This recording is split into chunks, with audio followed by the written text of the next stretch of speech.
결혼 후 저는 꽤 자주 아내의 머릿속이 궁금했습니다. 하루에 12번도 더 무슨 생각을 하고 있는지, 또 어떤 감정을 가지고 있는지 묻고 싶을 정도였죠. 37살이라는 늦은 나이에 결혼을 결정할 때까지만 해도 저는 그 사람에 대해서 충분히 알고 있다고 생각했지만 그게 얼마나 오만한 생각인지 깨닫는 건 얼마 걸리지 않았습니다. 단순히 비밀이 많다? 수상한 부분이 있다는 정도가 아니라 제가 알고 있는 사람이 아닌 것 같다는 느낌을 받았거든요. 그렇게 수상하고 이상하면 이혼을 하면 되지 않나 가볍게 생각하실 분들도 있겠지만 저는 아내를 많이 사랑했어요. 또한 그런 의문스러운 부분을 제외하면 아내는 완벽한 사람이었습니다. 무엇보다 아내의 행동이 바뀐 이유도 어렴풋하게 짐작이 되긴 했었죠. 바로 처가 식구들 때문이라는 걸 말입니다. 처가 식구들 처음 본 것은 상견례를 하기 바로 전날이었는데 그때 딱 감이 왔죠. 가족의 이야기를 꺼려하고 회피한 이유가 바로 그들 때문이라는 걸 말입니다. 장모님은 저를 보자마자 물으셨어요. 제법 돈을 번다고 하던데 나한테 용돈은 다달이 줄 수 있나? 아내는 엄마! 하면서 제지를 했지만 장모님은 단호하게 손을 쳐내며 다시 말했습니다. 자네가 들었는지 모르겠지만 우리 집 꽤 잘 사는 집이었어. 남편 그렇게 되고 이 모양으로 박살이 나서 그렇지. 그래도 나 우리 딸 수연이한테 못해준 건 하나도 없네. 그 시대에 피아노에 발레에 수영까지 할 수 있는 거 다 가르쳤어. 들었나? 네, 장모님. 그건 저도 알고 있습니다. 그래. 나도 예의를 아는 사람이고 이런 자리에서 돈 이야기하는 거 아니라는 건 알아. 하지만 내 입장으로는 자네한테 우리 딸 아까워. 학벌도 그렇고. 자네가 내 딸에 비해서는 좀 모자란 건 사실이니까. 왜?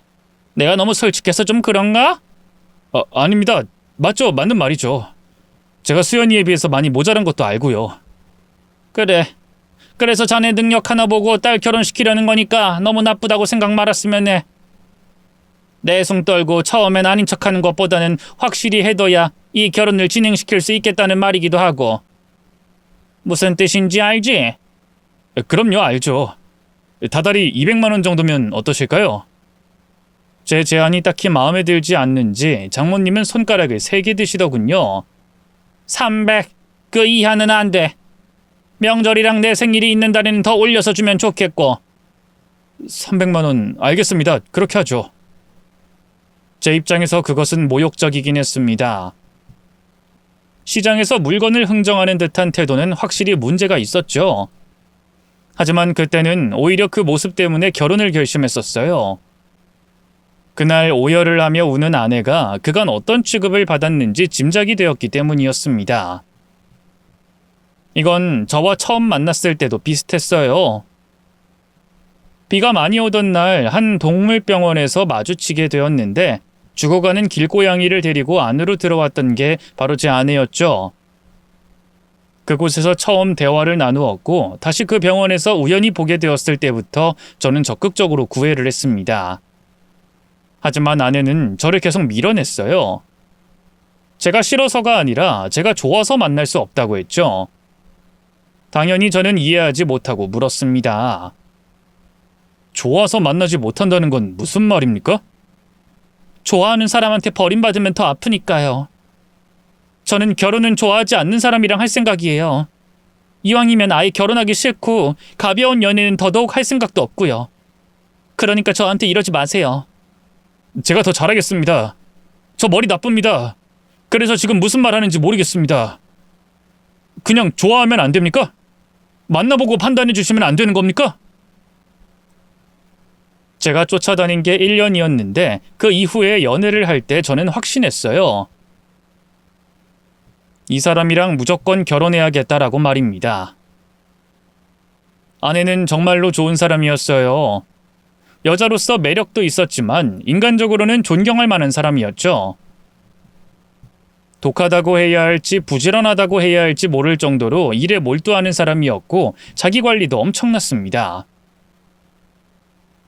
이른 아침에 조깅을 하고 늦은 밤에는 영어학원까지 다녔거든요. 잠은 도대체 언제 자나 싶을 정도의 스케줄을 하루도 거르지 않는 걸 보면서 결혼을 해야 얼굴은 보겠구나 싶어 청혼을 했던 겁니다.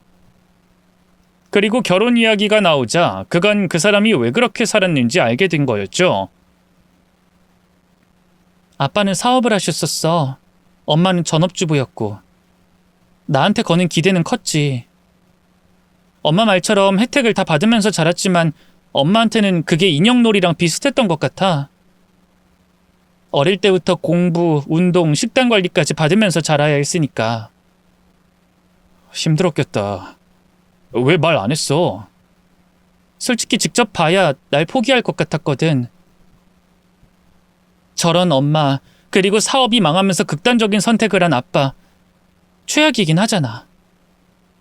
이런 진창 같은 내 가족을 보여주면 떨어져 나갈 줄 알았어. 그래서 내가 처음에 말했잖아. 결혼은 좋아하지 않는 사람이랑 하고 싶다고. 그런데 그런 엄마한테 용돈을 주겠다고 나올 줄은 몰랐어.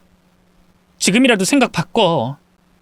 진심이야. 그래도 괜찮고. 뭐? 지금 우리 엄마 하는 말이 장난 같아? 나도 진지한데. 물론 어떻게 보면 불쾌한 말이긴 하지. 근데 수연아, 나 그 정도 각오 없이 너랑 결혼하려고 한 거 아니야. 장모님이잖아. 그럼 내 가족이기도 하고.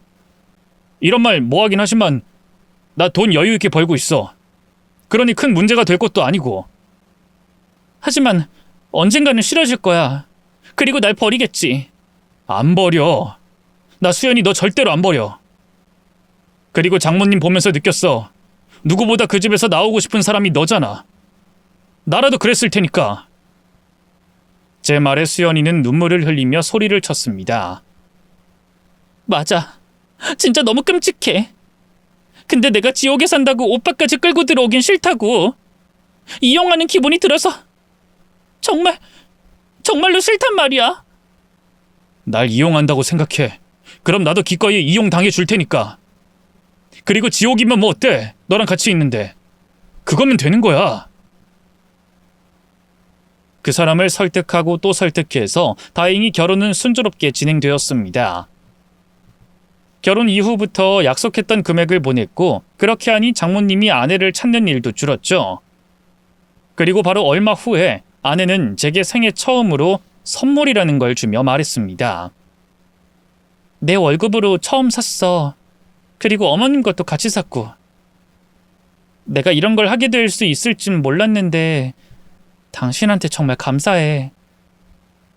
나 요즘엔 정말 사람 사는 것 같아. 당신 물건을 안 샀어? 그건 다음에. 나도 돈 모아보고 싶어서. 그게 무슨 뜻이야? 당신 대학 졸업하자마자 일 시작한 거 아니었어? 사람이 양파처럼 한 겹씩 벗겨진다는 말이 뭔지 알겠더군요. 연애를 할 때 그렇게 일에 몰두하고 승진을 위해서 자격증을 따던 그 멋진 사람은 돈을 모아본 적이 없었습니다. 저와 연애를 하면서도 돈을 한 푼도 쓴 적이 없고 그 흔한 선물 한 번 사준 적 없었는데 말이죠. 그렇게 악착같이 아끼고 모은 돈을 모두 장모님께 드리고 있었던 거였어요. 부자 남편과 만나서 고생 한번 해본 적 없던 장모님은 이전의 습관을 전혀 버리지 못했던 겁니다.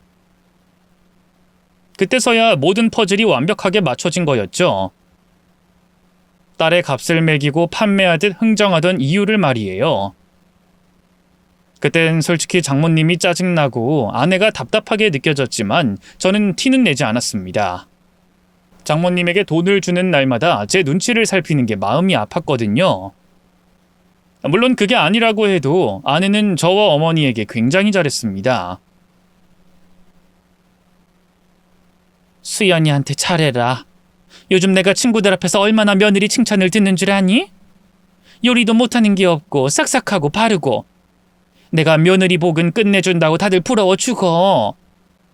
아이고, 우리 엄마 그렇게 수연이가 좋아요? 그래, 좋다. 아이 낳을 때도 수연이를 닮은 딸이면 좋겠다. 집에 누가 버린 개랑 고양이만 버글거리니. 물론 우리 뽀삐랑 뚜뚜랑 되랑이도 내 식구지만 손주랑은 다르지. 일단 낳기만 해. 그럼 내가 돌봐줄 거야. 허리가 부서지는 한이 있어도 우리 수연이 내 며느리 골병 들게 안 할 거고. 진짜야? 엄마 자신 있어? 그럼 저 닮은 딸은요? 저 닮아도 그렇게 해주실 거죠? 어머, 얘가 못하는 소리가 없네. 안 돼. 소도둑놈처럼 커다란 애를 낳으면 수연이 힘들어서 못 써. 그리고 딸이고 아들이고 너 닮으면 안 된다. 내가 너 때문에 얼마나 고생을 했는데. 와, 친엄마가 이래도 돼? 친엄마고 양엄마고 안 돼. 태교할 때 얼굴도 못 보게 할 거야. 그럼 누구 닮으라고? 임영웅. 난 무조건 임영웅 닮으라고 할 거다. 엄마 좀. 그 말에 아내도 웃고 저도 웃었습니다. 정말로 너무나 평화로운 그런 결혼 생활이 이어졌죠. 하지만 그것도 얼마 가지 않아서 깨지고 말았습니다. 난데없이 툭 나타난 아내의 언니 때문이었어요. 상견례를 할 때도 결혼식에서도 본 적이 없었는데 나타났죠. 이야기를 들어보니 어린 시절에 집을 나가서 살았다고 합니다. 그래서인지 아내는 굉장히 불편해하더군요. 언니, 그러지 말고 일단 밖으로 나가자. 갑자기 이렇게 오는 법이 어딨어. 가족인데 내가 왜? 매부, 저 불편해요? 늦어도 당연히 인사하는 게 맞지 않나?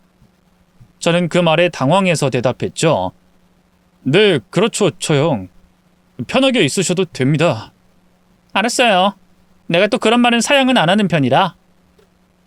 제 동생이랑 오붓하게 좀 같이 있을게요. 여자끼리 할 말도 좀 있고요. 그때는 생각이 좀 복잡해지더군요. 도대체 왜 언니의 존재에 대해서 말하지 않은 걸까? 또 장모님도 언급을 안 했는데 진짜 자매는 맞는 건지 의심이 되기 시작했죠. 무엇보다 저는 그 여자를 보는 순간 한눈에 일반적인 사람이 아니라는 건 눈치챘습니다. 검지와 중지의 누런 자국만 봐도 오랜 기간 흡연을 했던 손이라는 것쯤은 알았거든요. 그리고 날카로운 목소리 톤에 어미가 길게 빠진 습관적인 말투. 명품으로 치장은 했지만 풍겨오는 느낌이 흡사 술집 마담처럼 보였습니다.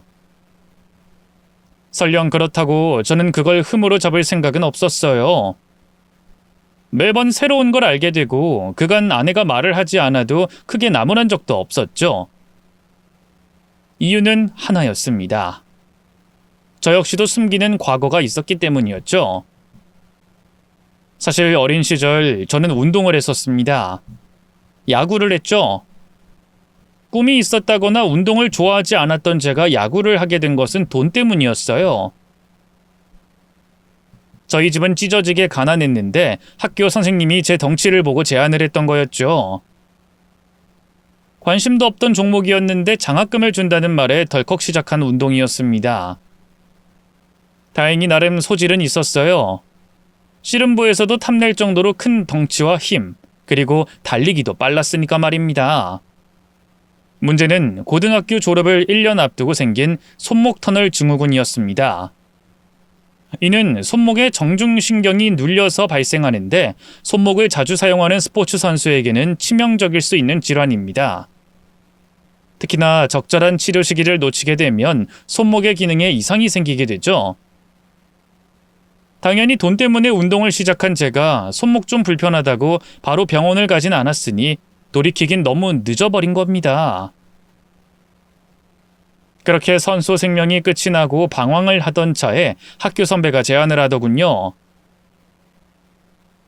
경수, 너 내 밑에서 일 좀 안 배울래? 돈도 짭짤하고 대우도 좋아. 나도 아무한테나 이런 제의 하는 거 아니야. 경수 너니까 말하는 거지. 상명하복 철저하고 깍듯하고 예의도 있고 너 정도면 내가 추천해도 부끄럽지 않을 것 같거든. 저는 할 줄 아는 것도 없는데 괜찮겠습니까? 컴퓨터도 못합니다. 그럼 우리 같은 놈들 받아주는 곳이 있어. 너는 힘도 좋고 덩치도 있고 인상도 더러워서 쌍수 들고 환영해 줄 거니까 걱정할 게 하나도 없다. 인사 잘하고 열심히만 해. 혹시 이상한 곳은 아닙니까? 야, 엄연히 회사야, 회사. 내일 정장 입고 여기 명함이 있는 주소로 와. 전화하고. 의심을 하긴 했지만 당장에 돈도 없고 할 줄 아는 것도 없던 저는 그곳을 찾아갔습니다. 선배 말처럼 회사인 것은 맞았지만 들어가 보니 어떤 곳인지 알겠더군요. 저와 비슷한 덩치로 무게를 잡고 있는 사람들, 그리고 몸의 절반이 문신으로 덮여 있는 양아치, 담배를 물고 한쪽에서 포커를 치는 남자들까지. 그곳은 깡패 용역 회사였습니다. 당연히 저는 거부했지만 선배는 그런 저를 설득하더군요. 이거 다 합법이야. 예전이랑 지금이랑은 엄연하게 다르다고. 우리 회사 이제 건설 쪽에도 손댈 거다. 지금 아니면 아예 못 들어와. 잘 생각해라. 너희 아버지도 몸 안 좋다며? 하지만 저희 부모님이 이 일하는 거 아시면 저 죽습니다. 명함이 있어, 명함. 뭐가 문제야? 부모님이 오셔서 자식 다니는 회사 현장 방문이라도 할 거야? 너 이들이 여기 나가는 순간 펼쳐질 미래는 하나야. 배운 것도 없이 운동만 하다가 손목 아작나고 쫓겨났으면 배달이나 노가다 하겠지. 근데 그걸로 아버지 약값이나 제대로 드릴 수 있겠냐? 경수야, 너 이제 어린애 아니야. 현실을 봐라. 더러운 일, 깨끗한 일 가리다가 다 놓치는 수가 있어. 우리 큰형님 인자한 분이야. 날 믿어. 하지만 저는 그곳을 빠져나왔습니다. 설득에 흔들리기도 했지만 저희 어머니를 봐서라도 그런 선택을 할 수는 없었으니까요. 그래서 전 노가다를 하며 생활비와 약값을 보탰죠. 하지만 바로 얼마 뒤에 뇌졸중으로 쓰러진 아버지의 병원비가 부족해서 결국 다시 그곳을 찾아가게 되었습니다. 한번 나가면 절대로 받아주지 않는다고 해서 무릎까지 꿇고 간청했죠. 그렇게 수술비를 받은 후에는 저는 그곳에서 일을 시작했고요. 솔직히 말이 용역이고 좋게 말해서 건설업이지 실상은 깡패였습니다.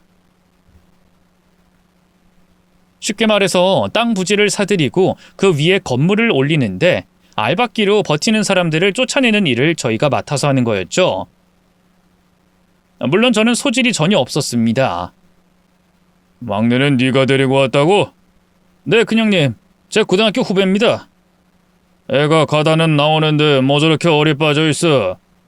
인상은 곰 같은데 하는 짓이 영 그렇지 않아? 경수쟤는 지금은 병아리지만 언젠간 제대로 클 겁니다.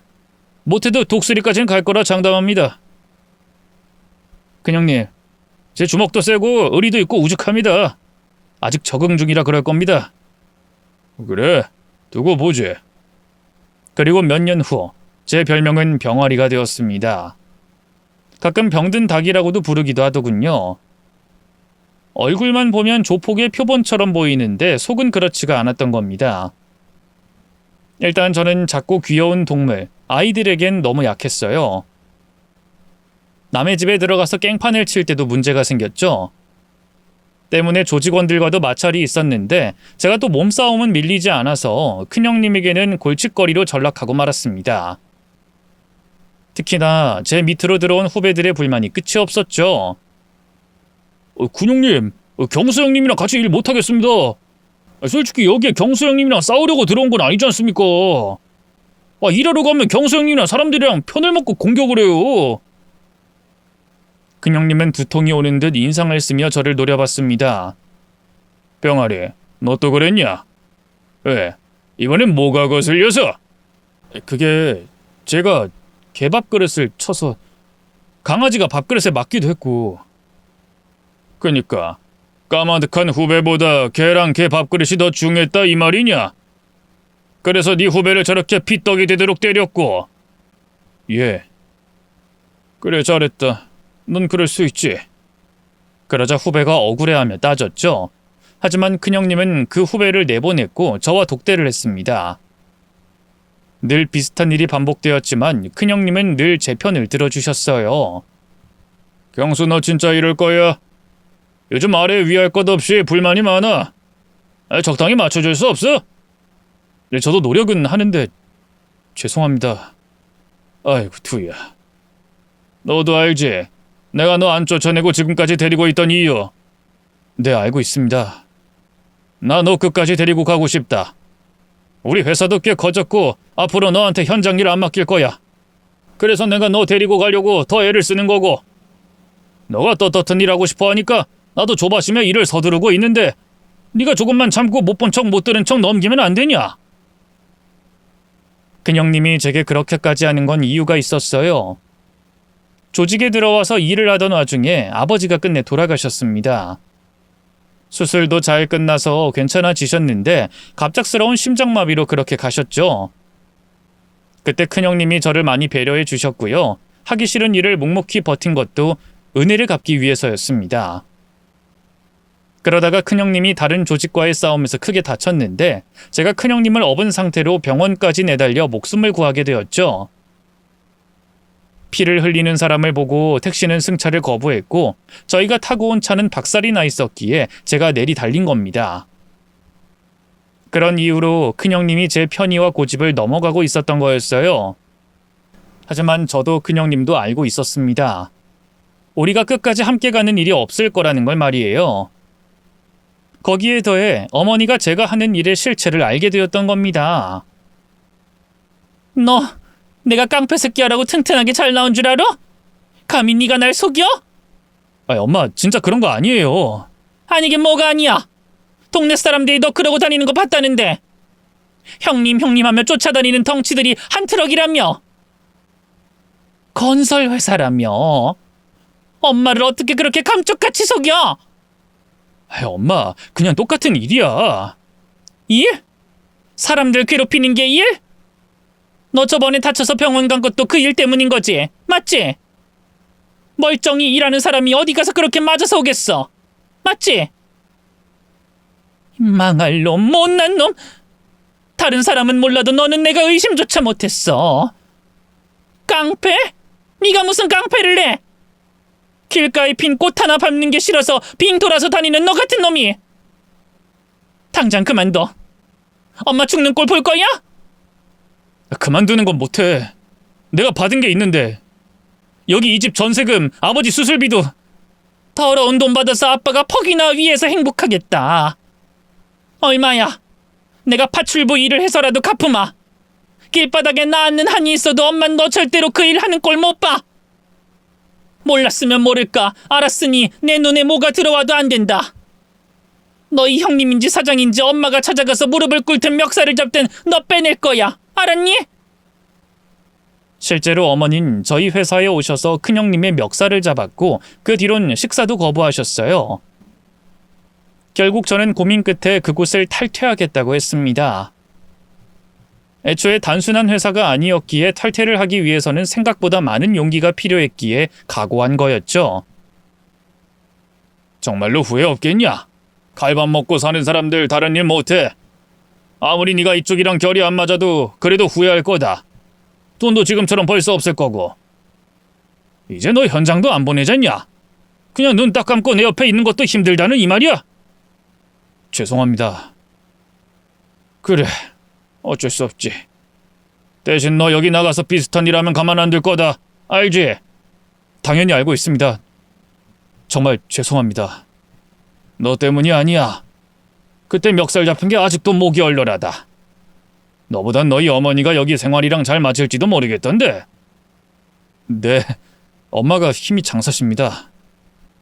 병아리인 너보다도 훨씬 조직에 도움이 되겠더라. 무서워서 그래서 너 보내는 거야. 근데 그게 끝입니까? 뭐? 퇴직금 준다고도 했잖아. 걱정 마. 여기서 일한 세월만 따져도 받을 자격 충분해. 아니, 저희 조직 탈퇴 조건이 있지 않습니까? 아, 있지. 뭐 우리가 팀장이니 이사니 직함은 달고 그럴듯하긴 해도 근본은 깡패니까 들어올 땐 두 발로 걸어와도 나갈 땐 두 짝 중에 한 짝은 내놓고 나가는 게 우리 탈퇴 조건이다. 시대가 바뀌어서 심하진 않아도 아직도 남은 전통이고. 각오는 됐습니다. 근데 넌 해당이 안 된다. 네? 왜 저는... 제가 되묻자 큰형님은 인상을 팍 쓰며 말했죠. 경수야, 솔직히 네가 무슨 조직원이야? 사진첩엔 꽃사진이랑 동물사진만 수천 장이고 뭘 자꾸 주워와서 우리 회사가 건축사무소인지 동물보호소인지도 헷갈리는데. 막내들은 아침에 출근하면 개똥만 치우고 있어. 그게 다냐?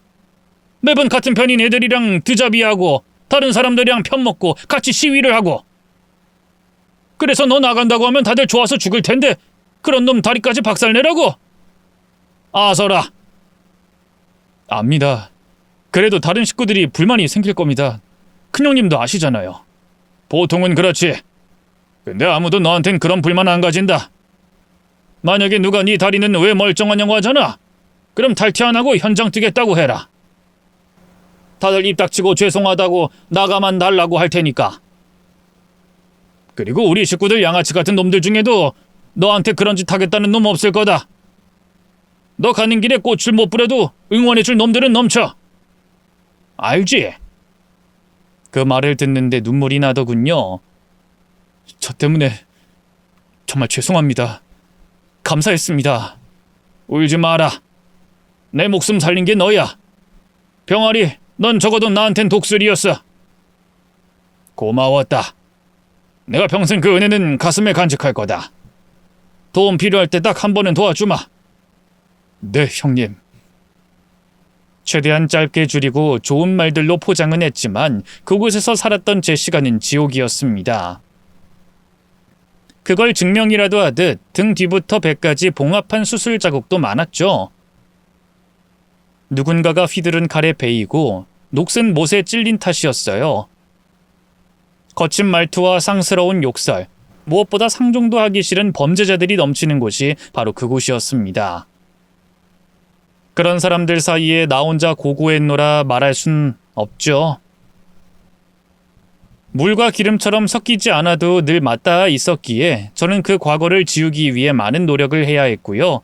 다행히 운이 좋아서 중고자동차를 해외에 수출하는 일을 했고 제법 큰 돈을 만지게 된 겁니다. 그럼에도 저는 그 이야기를 아내에게 하지 못했어요. 숨길 수만 있다면 죽을 때까지도 절대 말하고 싶지 않았죠. 아마도 그런 이유 때문에 아내가 말하지 않고 숨기는 것들이 있어도 그냥 넘어간 걸 겁니다. 하지만 아내는 그 뒤부터 더 수상해지더군요. 친정에 다녀오겠다고? 결혼하고 한 번도 간 적 없었잖아. 언니가 왔잖아. 언니가 엄마도 만나야겠다고 하더라고. 아, 그럴 수도 있구나. 그래, 그래도 너무 무리하진 말고.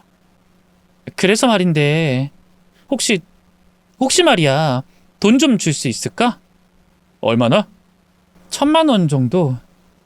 그 언니가 결혼을 했다는데 아무것도 해준 게 없어서. 그래, 그럼. 맘 같아서는 왜 주는지, 어째서 그런지 묻고 싶었어요. 하지만 아내의 눈이 너무 슬퍼 보여서 차마 그럴 수가 없었죠. 문제는 그 뒤로도 그런 일이 자주 있었다는 거였습니다. 심지어 회사 일이 아니면 좀처럼 나가지 않던 사람이었는데 새벽이 다 되어서야 돌아오기도 했죠.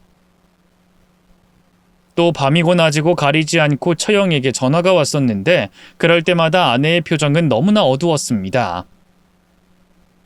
몇 번이나 제가 이유를 물었지만 입을 완전히 다물어 버렸고요. 그러다 보니 저는 처형이 마음에 들지 않았습니다. 그건 저희 어머니 역시 마찬가지였죠. 너희 둘 무슨 일 있는 거 아니지? 혹시 싸웠거나? 아니요. 엄마는 걱정할 거 없어요. 그 처형이 갑자기 찾아와서 약간 바빠진 것뿐이에요. 며느리 말로는 친정 식구들이랑 사이가 그리 좋다고 하진 않던데. 네. 근데 천천히 좋아졌을 수도 있죠. 그래, 그야 그렇지. 근데 나는 최근에 얼굴을 한 번도 못 봤으니 전화도 안 받고 내가 늙나 보다. 이런 게 서운한 걸 보면. 나이 들면 다 서운해지고 그렇다고 하더니 딱 그 짝이지. 말은 그렇게 하셨지만 저라도 서운했을 겁니다. 아내는 단순히 얼굴을 못 볼 정도로 바쁜 것에 그치지 않았어요. 어머니 생신에도 참석을 안 할 정도였죠. 주말에는 거의 18시간 가까이 친정에 머물렀고 늘 깨끗했던 집도 엉망이 되었습니다. 사람을 써서 관리를 하면 그만이긴 했지만 저만 해도 함께 마주보고 밥을 먹은 게 가물가물할 정도였죠. 그렇게 거의 반년이 지났고 저희 가족에게는 더없이 기쁜 소식이 들렸습니다. 바로 아내의 임신이었죠. 어머니는 그 누구보다 좋아하셨습니다. 아가 정말로 고생 많았어. 무리하게 회사 다닐 필요도 없다. 그만두고 태교에 전념해. 내가 다 생각해 놓은 게 있어. 이게 내가 좋아하는 임영웅인데. 네? 임영웅이요? 아내가 당황하자 제가 끼어들었죠. 엄마 진짜 이럴 거야? 부끄럽게. 그럼 널 닮으라는 거야? 콩나물처럼 키만 큰 것도 아니고 고릴라처럼 생긴 게. 태규는 최대한 좋은 걸 많이 봐야 제대로 하는 거야. 임영웅님 목소리 들으면서 사진을 딱 보고 있으면 그게 천국이지. 아내는 실로 오랜만에 진짜 웃음을 터뜨렸어요. 저나 어머니도 마찬가지였죠.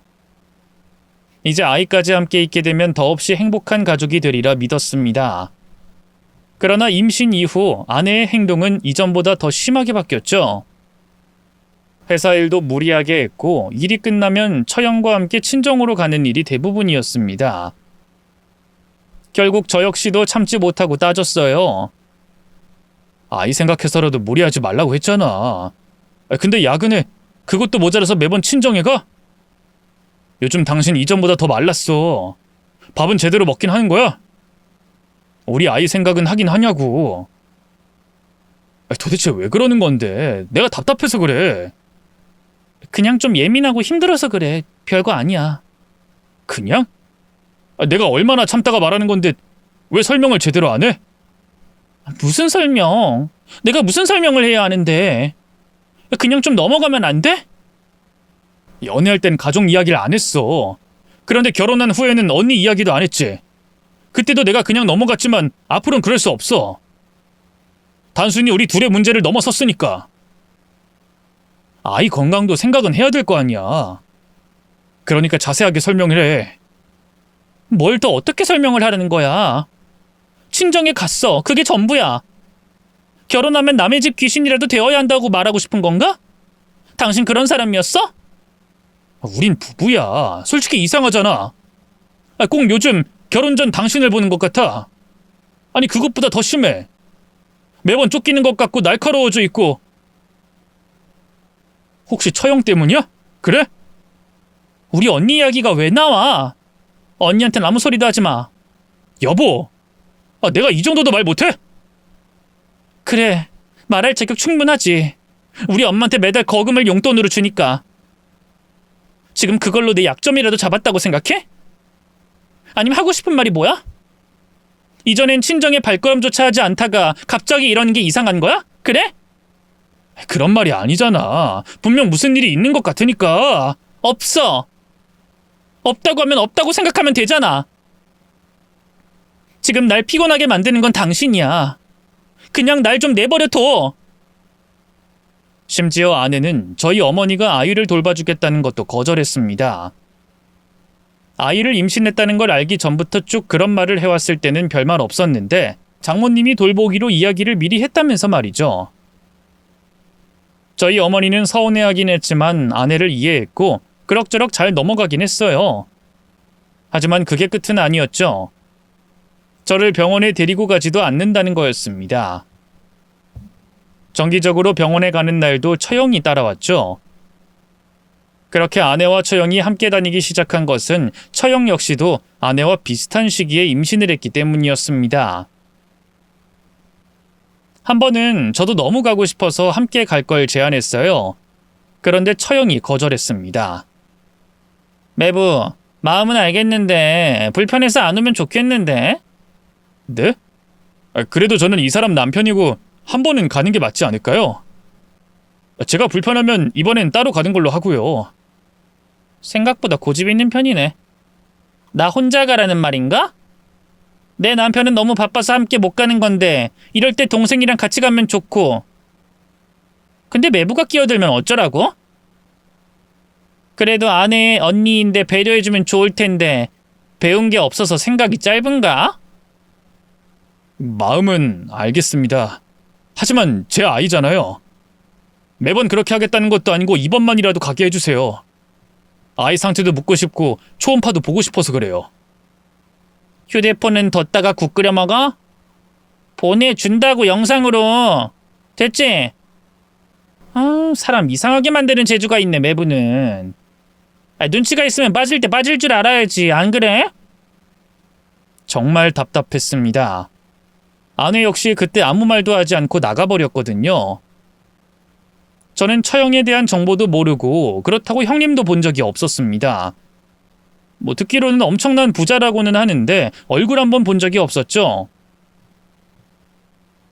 아무 일도 하지 않는 처형의 옷차림만 봐도 거짓말처럼 보이진 않았어요. 늘 고급스러운 외제차를 끌고 다녔고 명품 가방이 바뀌는 것만 봐도 알 수 있었죠.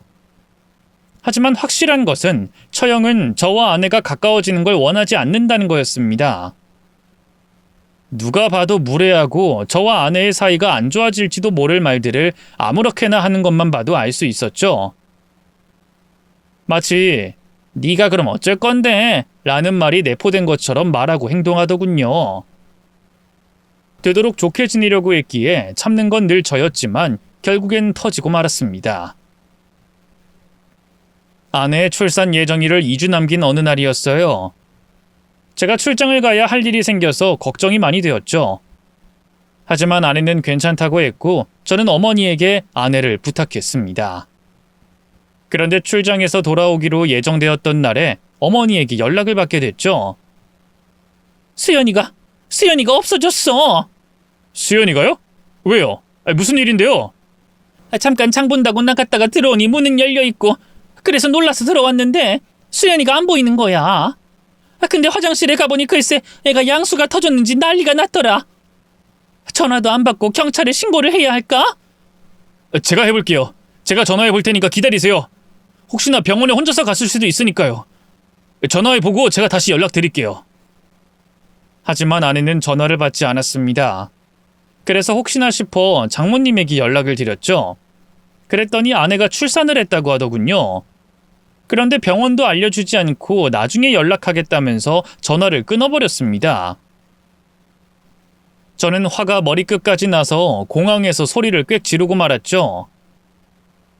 그간 저는 정말로 많이 참았습니다. 아내를 사랑했기에 늘 저는 죄인처럼 할 말도 못했고 제 더러운 과거를 숨기는 게 미안해서 제대로 된 추궁 한 번을 할 수 없었죠. 또한 결혼 생활에 최선을 다했고 저희 어머니 역시 아내에게 잘했습니다. 그럼에도 그들이 저희에게 한 짓은 명백한 무시였어요. 아내를 물건쯤으로 여기는 장모님, 핸드백처럼 어디든 데리고 다니는 처형, 그들의 행동을 제지하지 않고 숨기는 아내까지 더는 견딜 수 없다는 생각이 들었죠. 심지어 입국하자마자 아내가 제 휴대폰에 남긴 음성 메시지는 최악이었습니다. 여보, 나 일주일만 친정에 갔다 올게. 기다리지 말고 아이도 잘 있으니까 걱정 마. 저는 저희 어머니에게 대충 괜찮다는 말을 하고 처갓집으로 차를 몰았어요. 그런데 현관 앞에 서자마자 아이의 울음소리가 들렸습니다. 오랜 시간 비행기를 타긴 했지만 병원에서 벌써 나왔다는 게 말이 되지 않았죠. 때문에 저는 그 현장을 눈으로 보고 싶었어요. 고민 끝에 오래전 알고 지냈던 동생을 하나 불렀습니다. 바로 조직의 말단에 있던 속칭 병따개라는 녀석이었어요. 모든 문을 병뚜껑을 따는 것처럼 한 방에 끝낸다고 그런 별명이 붙었었죠. 녀석에게 대충 상황을 설명하자 바로 문을 열어주겠다고 하더군요. 고맙다 병따개. 아니 근데 형님, 무슨 일이 있는 거 맞죠? 형님이 몰래 침입하고 할 일이 없지 않습니까? 제가 이야기해볼까요? 큰형님도 아직 경수 형님 보고 싶어 하십니다. 됐어. 내 가족, 내 문제야. 모르는 척 좀 해주라. 병따개를 보내고 저는 발소리를 죽인 채로 그 집 안으로 들어갔습니다. 그런데 그 안에서는 비릿한 피냄새와 형언할 수 없는 지린내가 진동을 하더군요.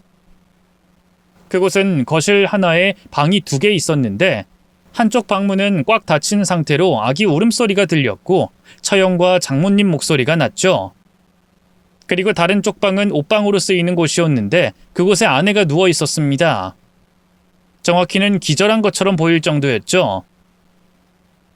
땀에 젖은 듯 머리카락이 온 얼굴에 들러붙어 있었고 퉁퉁 부은 얼굴과 바짝 마른 입술은 갈라져 있었습니다.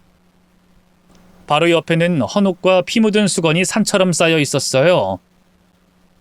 출산에 대해 전혀 알지 못하는 제가 봐도 그곳에서 아이를 낳았다는 것쯤은 알겠더군요. 당장이라도 깨워서 집으로 데리고 가고 싶은 마음이 들었지만 저는 그걸 겨우 누르고 이런 일이 왜 벌어졌는지 알기 위해서 인기척이 있는 안방에 귀를 댔습니다. 출생신고부터 해버릴까? 처형의 목소리가 아주 작게 들려나왔죠. 근데 수연이가 가만히 있을까? 뭐 어쩌겠어. 지가 뭐라고. 엄마도 잘 판단해. 꼴랑 300~400만 원 받는 게 좋아? 예전처럼 우리 집 잘 사는 게 더 좋지.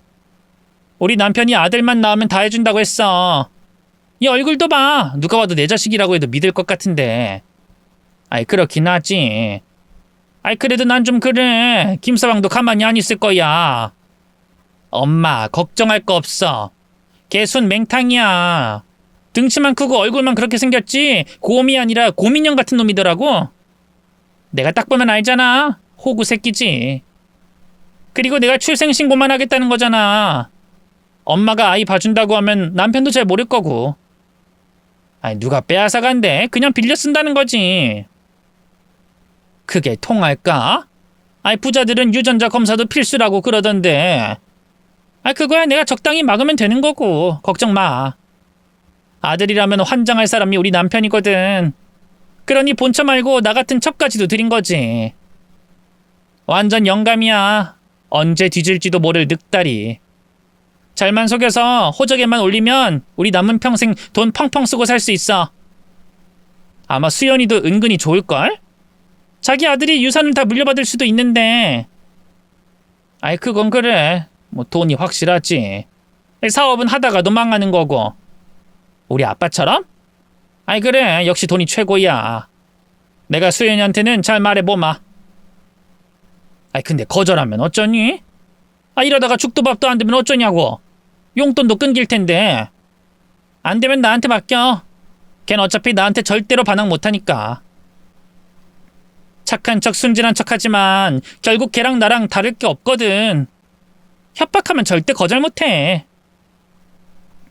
저는 그 말에 바로 문을 열고 들어갔습니다. 제 아이는 장모님 품에 안겨 있었고 처형은 너무 놀랐는지 몸을 덜덜 떨기까지 하더군요. 더 충격적인 것은 처형이 더웠는지 티셔츠를 배까지 올리고 있었는데 거기에는 배를 불룩하게 보일 수 있는 복대 같은 걸 착용하고 있었습니다. 저를 보고 황급히 내리긴 했지만 들은 이야기만으로도 충분히 유추가 가능했죠. 저는 바로 물었습니다. 무슨 협박이요? 제 아내한테 무슨 말로 협박을 했는데요? 그러자 두 사람 다 그 자리에서 얼어붙었는데 잠들어 있던 제 아내가 나와서 장모님과 처형 앞을 막아서더군요. 마치 저를 적으로 돌린 것처럼 말이죠. 하지마. 그만하라고. 여기 도대체 어떻게 왔어? 왜 그래? 당신은 가만히 있어. 지금 이 두 사람이 무슨 말을 했는지 알아? 우리 아이를 빼돌리겠다고 다른 사람 호적에 넣겠다고 했어. 임신한 척 속이고 우리 아이를 빼앗으려고 했다고. 그러자 처형이 다급하게 말했습니다. 아니야 그런 거 아니라고. 그냥 호적에만 그렇게 하겠다는 거야. 수연아 너도 이해했잖아 내 사정. 우리 서로 이해하고 있잖아. 그렇지? 아니면 나도 말할 수밖에 없어?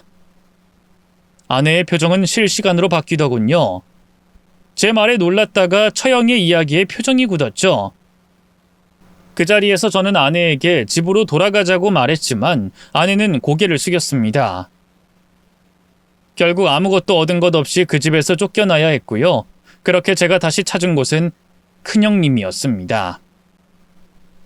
이 조직이란 곳에 몸을 담으면서 저 역시 알게 된 것들이 있었거든요. 협박을 멈추는 방법은 비밀을 모두 털어놓는 것뿐이라는 거였죠. 정작 아내는 그럴 생각이 전혀 없어 보이고 그게 저와도 관련이 있는 듯하니 어쩔 수 없었습니다. 다행히 큰형님은 저를 반겨주더군요. 우리 아리아리 병아리가 왔네. 병따기한테 대충 이야긴 들었어. 애들 풀어놨다. 큰형님 면목 없습니다. 다시 찾아오지 말라고 하셨는데 한 번은 돕겠다는 말도 했었다. 경서 너는 누군가를 지킬 때만 싸우던 놈이었어. 이번에도 그런 거지? 네. 제 아이와 아내를 지켜야겠습니다. 그래 눈빛 마음에 든다. 우리 병아리 많이 커서 이제 장딱이네 장딱.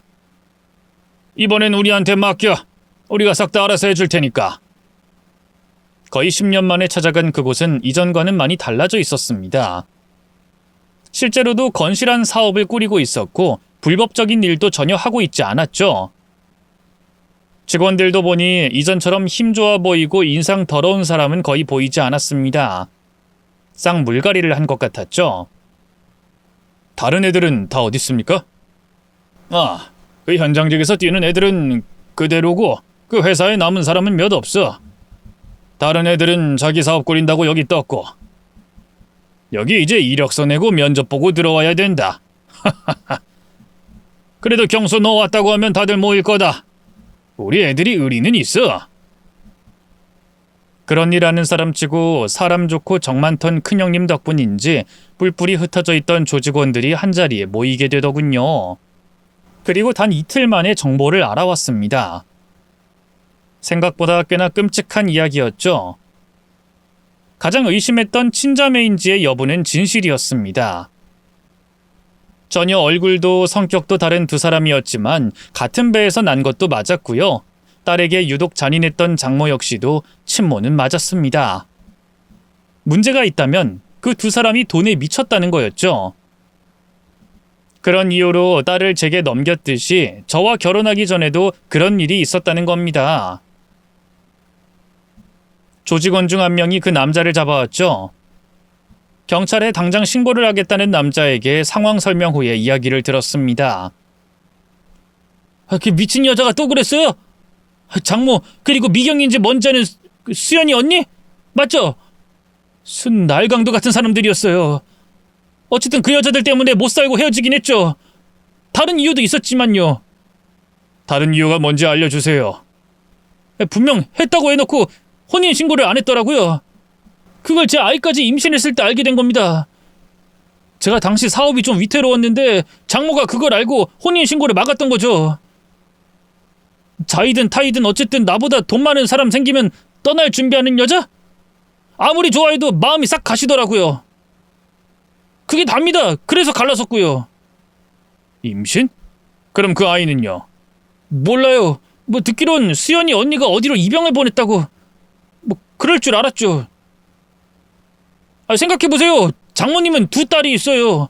근데 첫째인 미경이란 여자는 아빠가 죽고 돈이 없어지니까 바로 도망쳤어요. 그리고는 술집에 들어가서 일을 했고요. 그러니 누가 남았겠어요? 수연이죠. 어릴 때부터 곱고 예쁘게 키웠으니 어디에 팔까 생각도 많이 했을 겁니다. 집이야 좀 기울지만 조건은 확실하고 직업도 좋으니 저 같은 남자도 많았을 거고요. 딱 그 중에서 돈 많은 저를 고른 거죠. 근데 저는 장모님한테 매달 나가는 돈을 드리기 싫었어요. 수연이 언니도 매번 돈 떨어지면 거지처럼 가져갔으니 지긋지긋했죠. 아이라도 제가 데려올까 했지만 솔직히 그 집구석 유전자 하나라도 닮았다고 생각하면 끔찍해서 그만뒀습니다. 수연이는 확실히 좋은 사람이었지만 그녀한테 따라오는 수만 가지 옵션은 감당 못하겠어서 저도 잊고 살았고요. 수연이의 언니인 사람의 뒷조사도 들어갔습니다. 전체적으로 내용을 요약하니 술집에서 일을 하던 중에 나이 많고 돈 많은 남자를 만나서 살림을 차렸다고 하더군요. 본처가 낳은 게 줄줄이 딸이라서 암묵적인 합의 비슷하게 첩을 들인 거라고 했죠. 아들만 낳으면 상당한 돈을 약속받은 미경이란 여자는 자신의 동생이 결혼했다는 걸 뒤늦게 알고 찾아온 거였습니다. 그리고 그 무렵에 수연이가 임신을 하자 그 아이를 자신이 낳은 것처럼 하려고 임산부인 척 꾸민 거죠. 임신 진단 기록 모두 자신의 이름으로 해놓았기에 저를 산부인과 근처도 못 오게 한 거였습니다. 장모 역시도 저와 그 늙고 돈 많은 남자를 올려두고 저울질하다가 그쪽으로 방향을 틀었던 거고요. 이제야 대충 각이 나오네. 조직원 중에 한 명이 고개를 끄덕이자 제가 물었죠. 뭘? 난 지금도 왜 협박당하는지 모르겠는데. 아이고 형님 답답하시네. 잘 보세요. 협박은 자고로 들키기 싫은 걸 가지고 협박을 하는 거죠. 첫 번째, 결혼이 어그러지고 두 번째 결혼은 절대로 하지 않으려고 했다면서요. 그렇지. 내가 계속 쫓아다녔으니까. 그러니까 그때까진 협박이 없었다는 거죠. 시간도 한참 흘렀으니까요. 입장을 바꿔놓고 내가 딸을 팔아먹어서 호의호식하려는 엄마라면 그 시간에 누굴 안 붙였을까요? 당연히 바로 결혼시켰겠죠. 근데 안 했다는 것은 결혼 이후부터 협박할 거리가 생겼다는 말이죠. 즉, 아이를 낳은 걸 남편에게 알리겠다. 이것이 바로 협박할 것이라는 거죠. 그 말과 동시에 조직원들 일부가 박수를 쳤습니다. 역시 특수협박 전과 이범이라는 칭찬도 하더군요. 머리가 지끈거렸지만 그 사람의 말이 맞는 듯 했습니다. 그러니까 아내는 저와 헤어지는 게 두려워서 그간의 부당한 일을 겪고 있었던 거였죠. 물론 다른 남자와 이미 결혼한 전적과 아이까지 입양 보냈다는 것에 충격을 먹지 않은 건 아니었습니다. 하지만 설령 그 사람과 만났을 때 그런 상황이었다고 하더라도 저는 수연이와 결혼을 망설이지 않았을 거예요. 그저 지나간 과거일 뿐이니까 말입니다. 저는 큰형님에게 물었어요. 이런 경우에 어떤 방법을 해야 그들이 포기를 할까요? 협박엔 협박이지. 그게 우리 방식이고 우리가 제일로 잘하는 일이지. 병아리야, 너 각오는 됐냐? 일 잘못 틀어지면 끝장나는 수가 있어. 그래도 괜찮냐? 진창으로 들어가는데 더럽혀지지 않는 걸 원할 순 없죠.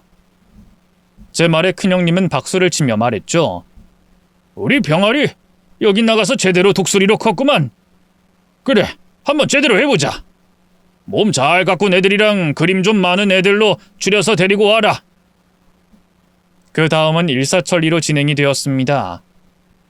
처가로 찾아가서 문을 부셔버리고 다른 사람들이 신고하지 못하게 막아섰죠. 그리고는 제가 가장 맨 앞에 서서 장모와 처형의 무릎을 꿇렸습니다. 저 같은 놈이 조직원이었다고 처음부터 믿진 않았지만 함께 온 사람들은 누가 봐도 조폭 그 자체였죠. 일단 아이와 아내는 거의 반강제로 병원으로 이동시켰고 저는 그들을 협박하기 시작했습니다. 잘 들어. 나도 두 번은 말 안 해. 다시 한번 내 아내랑 아이 건드리면 그땐 둘 다 소리 소문 없이 사라질 줄 알아. 특히 너. 제가 손가락으로 가리키자 아내의 언니는 억울한 듯 씩씩거리더군요. 그리곤 이미 제가 알고 있는 사실을 다 말했습니다. 결혼했던 일과 아이까지 버렸다는 이야기였죠. 그래서 뭐 어쩌라고? 아니, 애를 낳은 년이라니까? 결혼도 했었어. 서류에만 없는 거고. 그런데도 괜찮아? 제가 어깨를 으쓱하자 장모까지 나서서 딸의 치부에 대해서 말했습니다. 저는 애초에 아내의 비밀에 대해서 말을 하라고 한 적이 없는데도 술술 불었던 거죠. 나 이제야 알겠네. 둘이서 나한테 이런 말을 왜 하는지. 그런 과거를 듣고 나면 내가 아내를 버릴 테고 그럼 그때 내 아이를 데리고 그 늙은 영감집에 들어가려고 하는 거구나. 나한테 들킨 순간 너희들끼리 의논하고 나온 결론이 그거야?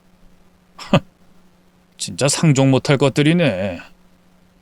처형은 입술이 파르르 떨렸습니다. 그걸 어떻게 알아? 수연이가 말했어? 그렇다면 어쩔 건데? 그런 거야? 진짜 미쳤네. 내가 그 아이 입양한 곳 말해준다고까지 했는데 독한 년. 너 지금 뭐라고 했어? 입양간 애 가지고도 협박을 해왔던 거야? 그럼 어쩌라고. 나도 방법이 없는데. 나도 살아야 할 거 아니야. 우리 집 원래 부자였어. 이렇게 구질구질하게 다신 살기 싫고. 뭐가 나빠? 가족끼리 돕는 거지. 저는 처형을 한 대 치고 싶은 마음을 겨우 억눌렀지만 다른 조직원들은 그렇지 않았습니다. 제가 따로 부탁하지도 않았는데 집안을 부셔버리기 시작했죠. 더구나 그 뒤에도 계속 미행하고 따라다니며 위협을 했습니다. 그랬더니 결국에 아내와 제 앞에 무릎을 꿇고 싹싹 빌었고 다시는 아내에게 연락하지 않겠다는 약속도 받았죠. 수연아, 네 남편한테 말 좀 잘해줘. 조직원들도 그만 좀 쫓아다니라고 하고. 나 진짜 하루하루 피가 말라. 이러다가 우리 남편이 알면 나 진짜 죽어. 임신한 것도 거짓말인 거 들켰단 말이야. 어? 제발 내가 이렇게 빌게. 언니, 난 매일 그런 심정이었어. 근데 그 며칠이 힘들어? 나는 진짜로 말하려고 협박한 게 아니었어. 근데 조직폭력배라니 진짜 죽겠다고. 알았으니까 내 눈앞에서 사라져. 다신 나타나지 마. 장모님 역시 아내와 제게 빌었습니다. 나 혼자 어떻게 살라고. 돈이라도 줘야 내가 먹고 살 거 아니야. 너희 언니 때문에 내가 아주 혼을 내줬어. 그러니까 엄마 좀 살려다오. 응? 엄마 아직 젊어. 그러니까 일해. 일하고 돈 버는 게 얼마나 힘든 일인지 알면 좋겠어. 앞으로 지원은 없을 거야. 나 죽었다고 생각해. 다시 찾아올 때마다 우린 경찰에 신고까지 했습니다. 저희 방법이 다소 거칠었다는 것은 인정하지만 수십 년 동안 아내를 괴롭힌 것들에게는 가벼운 정도라고 생각하고 있어요. 다만 아내는 그 뒤로 저를 보는 것조차 힘들어했습니다. 그토록 숨기고 싶었던 과거가 모두 들통났기 때문이었죠. 미안함에 이혼을 요구하던 아내가 하루는 묻더군요. 어머님도 알아? 내 일 어머님도 아냐고. 말했어.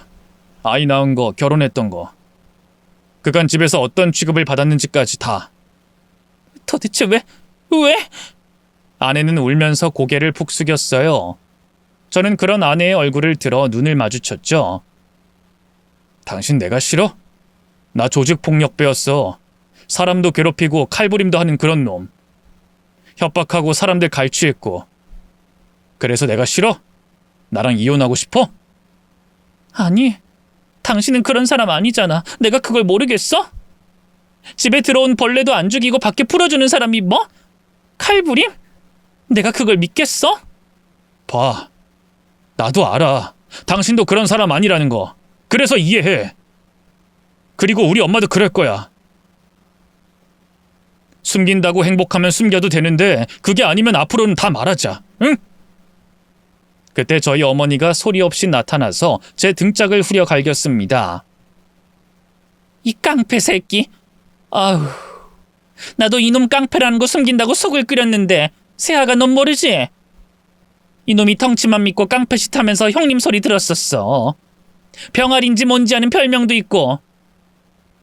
그땐 담배도 피우고 술도 마시고 아주 가관이었지. 아우, 속 시원해. 이참에 참 잘됐다.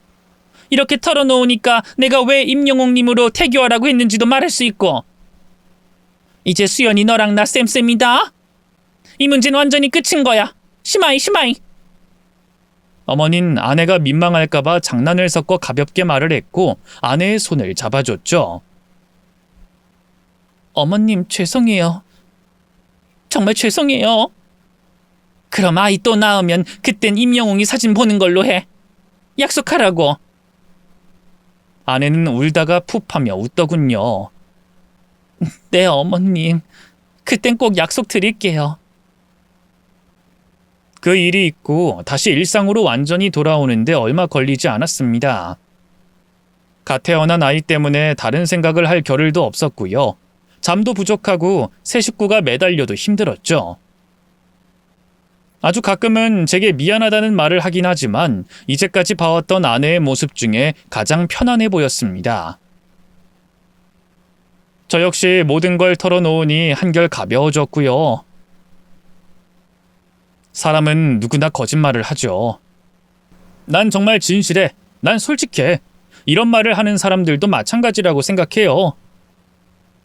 실제로 여러 연구에 따르면 사람들은 하루에 평균적으로 한두 번 거짓말을 한다고 합니다. 일부 사람들은 거의 거짓말을 하지 않는 반면 소수의 사람들은 하루에 10번 이상 거짓말을 하기에 나온 평균치죠. 문제는 거짓말을 해서라도 숨기고 싶어 하는 것으로 협박을 하는 사람들이에요. 확실한 건 앞서 말했듯 협박은 본인이 끝을 내지 않으면 영원할 거라는 거죠. 협박은 공포를 먹고 자라는 겁니다. 유일한 방법은 진실뿐이고요. 사실 이 글을 쓰게 된 것은 이런 것들을 알리기 위해서도 있지만 아내가 오랜 시간 찾던 아이를 드디어 찾았기 때문입니다. 당시 처형이 입양처를 찾아서 아이를 보냈다고 했는데 저희 쪽에서 사람을 풀어 알아본 결과 한 고아원에 있다는 걸 알았죠. 끝까지 그걸로 협박을 할 요량이었는지 마지막까지 거짓말을 한 거였어요. 때문에 저는 그걸 알고 어머니와도 상의를 끝냈고 저 역시 새로운 가족을 받아들일 준비를 다 했습니다. 솔직히 자신이 있진 않아요. 하지만 분명히 우린 꽤 멋진 가족이 될 거라는 건 확신합니다. 저희 가족 많이 응원해 주실 거죠? 저도 앞으로 더 성실하게 열심히 잘 살아보겠습니다. 끝까지 들어주셔서 너무 감사해요.